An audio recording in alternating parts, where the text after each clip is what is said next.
جب نماز جمعہ کے لیے پکارا جائے فَإِذَا نُودِيَ لِلصَّلَاةِ مِنْ يَوْمِ الْجُمْعَةِ فَاسْعَوْا إِلَىٰ ذِكْرِ اللَّهِ، پکارا جا رہا ہے نماز جمعہ کے لیے، قرآن کہتا ہے اللہ کے ذکر کی طرف دوڑ پڑو۔ اب اس نماز جمعہ میں امام کی تقریر و خطبہ بھی شامل ہے، اس کے اندر وہاں پر مسجد میں جا کر بیٹھنا بھی شامل ہے،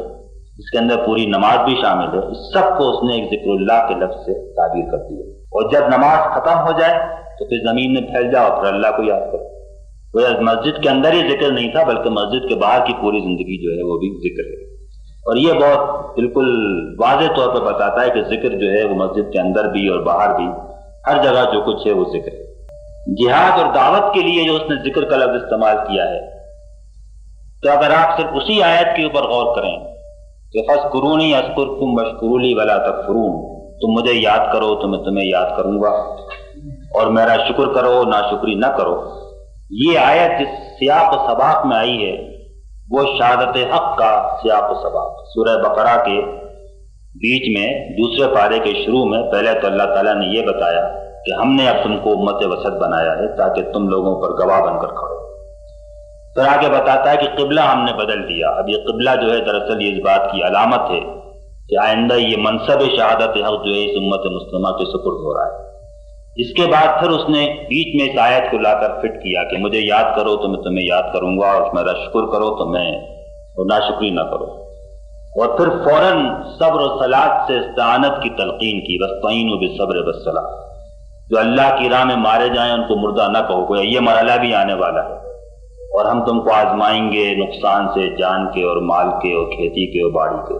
اس پورے سیاق کے بیچ میں اس آیت کے معنی ہے کہ فَاذْكُرُونِی کا لفظ یہاں پر استعمال ہو رہا ہے اس پوری ذمہ داری کو ادا کرنے کے لیے کہ جو شہادت حق کی ذمہ داری ہے۔ اور جب حضرت موسیٰ اور حضرت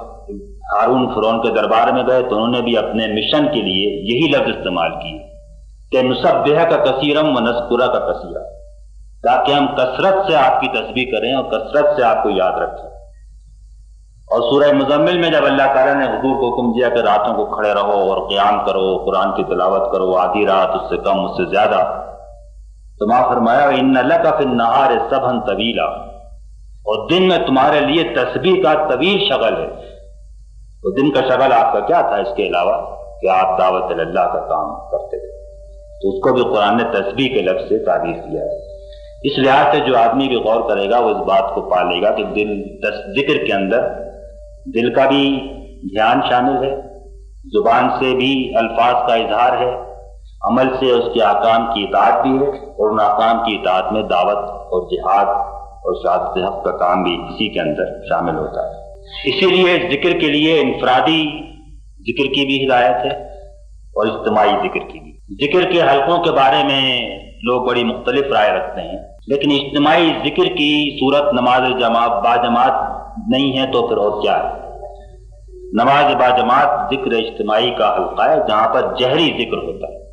قرآن کی تلاوت بلند آواز سے ہوتی ہے، تکبیریں بلند آواز سے کہی جاتی ہیں،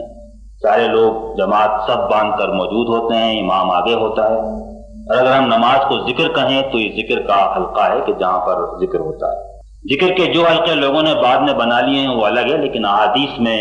اس کا ذکر ملتا ہے کہ صحابہ کرام بھی جمع ہو کر ذکر کرتے تھے۔ کس طرح کرتے تھے اس کی کوئی تفصیل نہیں ملتی، لیکن یہ بہرحال ملتی ہے کہ بہت ساری احادیث ہیں کہ جس میں اس کا ذکر ہے کہ لوگ جمع ہوتے ہیں، اللہ کو یاد کرتے ہیں۔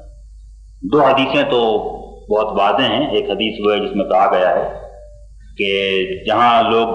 جمع ہوتے ہیں اور بیٹھتے ہیں وہ صرف اللہ کو یاد کرتے ہیں، اور جب ہم نے اللہ کی یاد کرنے کے وسیع معنی لے لیے تو گویا ہماری یہ مجلس بھی اللہ کی یاد میں شامل ہے، اور نماز بھی ہے، اور ہر وہ چیز جس میں اللہ کا ذکر ہو وہ اللہ کی یاد ہے۔ تو فرشتے آ کر اس کے اوپر سایہ کرتے ہیں اور ان کے اوپر اللہ کی رحمت نازل ہوتی ہے اور سکینت نازل ہوتی ہے۔